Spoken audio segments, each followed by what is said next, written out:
SBS 비즈 시청자 여러분 주목하세요. 어려운 주식 투자가 쉬워지는 방법. 실시간 주식 정보 무료 추천주 제공. 하단 카카오톡 링크를 통해서 바로 입장하세요.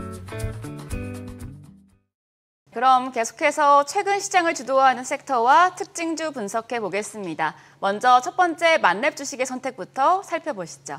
첫 번째 만렙 주식의 선택은 유한양행입니다. 지난주 투자자들의 관심 종목 단연 유한양행이었습니다. 폐암 치료제 렉나자가 미국 FDA 허가를 받으면서 최고가를 경신하기도 했는데요. 이제 렉나자를 시작으로 해서 제약바이오 섹터 기대감이 신약 기대감이 특히 커지고 있는 상황이긴 한데 새로운 우려도 있는 것 같고요.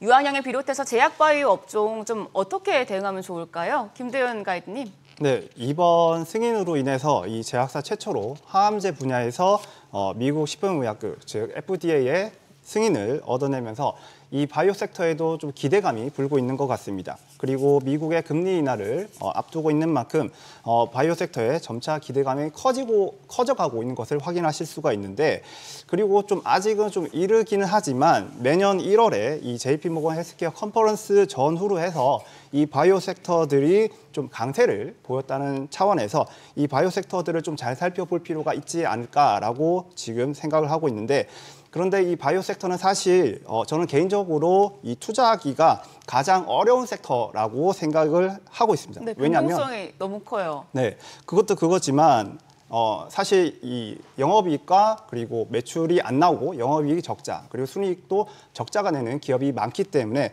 저는 이런 것들을 좀 생각을 했을 때 가장 투자하기 어려운 섹터가 아닌가라고 생각을 하고 있는데, 그래서 저는 개인적으로 여러분들이 신약 개발도 신약 개발이지만 안정적으로 매출과 영업이익이 나와주고 있으면서 추가적으로 이 신약을 개발하는 기업들에게 우선적으로 투자를 하시는 것이 좀 더 안정적인 바이오 투자 방법이라고 생각을 하고 있고, 그렇기 때문에 이 바이오 기업이라고 하더라도 이 회사의 이 매출과 영업이익이 잘 나와주는지 꼭 체크를 하시고 추가적으로 신약 파이프라인을 가져가는 기업들 우선적으로 좀 보셔라라고 말씀을 드리고 싶습니다. 네.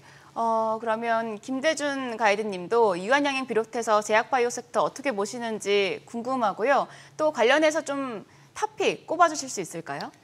예, 글로벌 블록버스터 신약으로 평가받는 렉나자가 지난 FDA 승인을 득했습니다. 그런데 그날 이제 대규모 기관 매도도 나오고 해서 음봉이 크게 나오면서 투자자분들이 세론이 아닌가, 모멘텀이 끝난 게 아닌가 하는 또 우려가 있을 수가 있는데요. 렉나자 같은 경우에는 이제 지금부터 시작이고 모멘텀이 이어질 수 있다고 보는데요. 첫 번째 이유는 렉나자가 갖고 있는 데이터, 그러니까 OS라는 전체 생존 기간이라는 데이터가 있습니다. 이 OS라는 데이터가 경쟁약인 타그리스보다 월등히 좋다고 하면은 렉나자의 최대 추정 매출 자체가 아주 높게 올라가기 때문에 유한양의 전체적인 밸류에이션이 올라갑니다. 아직 그런데 OS 데이터가 나오지 않았는데요. 그 OS 데이터는 11월 에스모 유럽 종양 학회나 또 폐암 학회나 이런 데서 발표될 수가 있습니다.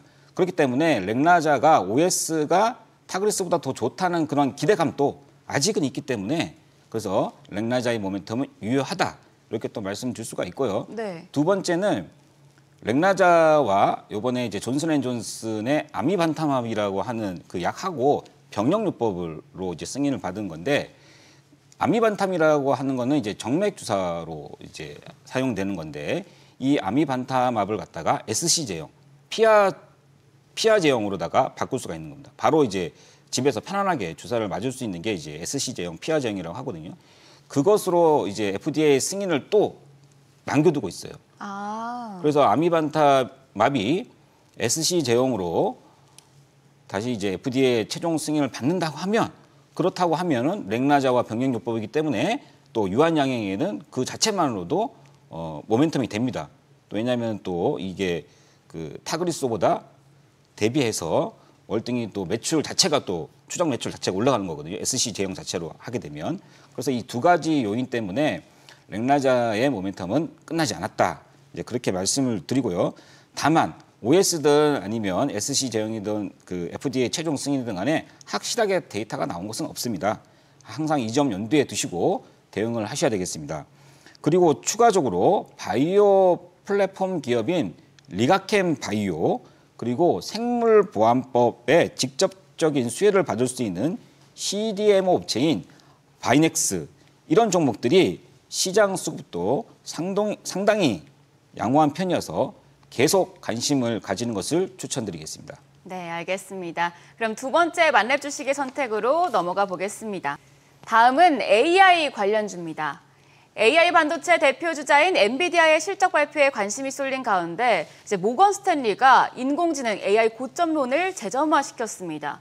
이게 뭐 반도체 업황 피크 준비하라 이런 조금 무서운 내용의 보고서인 것 같은데 두 분 국내 반도체주 향방 어떻게 보시는지 궁금해요. 김도윤 가이드님, 이 반도체주 시장 주도주로 복귀 가능하다고 보시나요? 네, 우선 지난 20일 날 이 모건 스탠리의 보고서를 한번 보시면은 이 반도체 업황은 내년까지 호조세를 보일 가능성이 크지만 주가에 더 큰 영향을 미치는 이 실적 증가율이 업황 피크아웃을 칠 수 있다라는 그런 분석을 내놨었습니다. 물론 시장이 기대하는 성장성이 이미 주가에는 반영이 되었고 하지만 실적이 아직 따라오지 못하는 기업들은 상당 폭의 조정이 가능성이 있다고 생각을 하고 있습니다. 다만 이 반도체 업황 전체를 안 좋게 볼 필요는 없다라고 생각을 하고 있는데 그래서 반도체 업황은 좀 더 세분화해서 보셨으면 좋겠다라고 말씀을 드리고 싶습니다. 저는 아직도 이전에 그 만렙박 투자 아이디어에서 말씀을 드렸던 이 낸드 부분은 아직도 여전히 좋아질 것으로 생각을 하고 있습니다. 사실 지금 AI라고 해봤자 우리가 피부로 느끼는 그런 것들은 크지 않습니다. 그래서 반도체 고점을 지금 논하기는 여전히 이르다라는 판단이고 앞으로 AI와 그 연동되는 기기들이 더욱더 증가할 것은 너무나도 자명하기 때문에 이 반도체에 대한 뷰가 저는 이전과 크게 다르지 않다라고 말씀을 드릴 수가 있겠고 그래서 아직은 성장성이 반영되지 않았지만 실적이 앞으로 좋아질 수 있는 기업들은 꾸준히 발굴하셔서 선별을 해 나가신다면 좋은 결과가 있을 것으로 저는 생각합니다. 세 번째 만렙 주식의 선택 확인해 보겠습니다. 다음 만렙 주식의 선택은 증권주입니다. 요즘에 증권주가 유독 강한 모습을 보여주고 있습니다. 올해 상반기에 호실적에다 밸류업 기대감까지 더해지면서 업종 내에서도 이제 시총 1위 경쟁이 굉장히 치열해지고 있다고 하더라고요. 김대준 자문형님, 이거 증권주 어떻게 보시는지 궁금하고요. 또 증권 업종 내에서도 좀 탑픽 꼽아주시겠어요? 예, 증권주 하면 일단 저평가된 주식이고요. 그리고 배당주입니다. 그리고 또 금리 인하에 수혜를 받는 전통적인 그런 주식이 이제 증권주라고 말씀드릴 수 있고요. 또 최근에는 밸류업 관련하여서 또 9월에 있는 코리아 밸류업 지수 출범과 함께 관련된 ETF 출시도 앞두고 있기 때문에 증권주 또 관련된 종목들이 관심을 받을 수 있을 것으로 그렇게 전망이 됩니다. 특히 배당 성향이 매우 높고 밸류에이션 매력도가 뛰어난 대형주인 삼성증권을 증권주 내에서는 탑픽으로 제시해드리고 있습니다. 네, 알겠습니다. 김도윤 가이드님은 증권 업종 어떻게 보세요? 네, 일단 대체적으로 대형 증권주 위주로 현재 시장에서 좋은 모습을 보여주고 있습니다.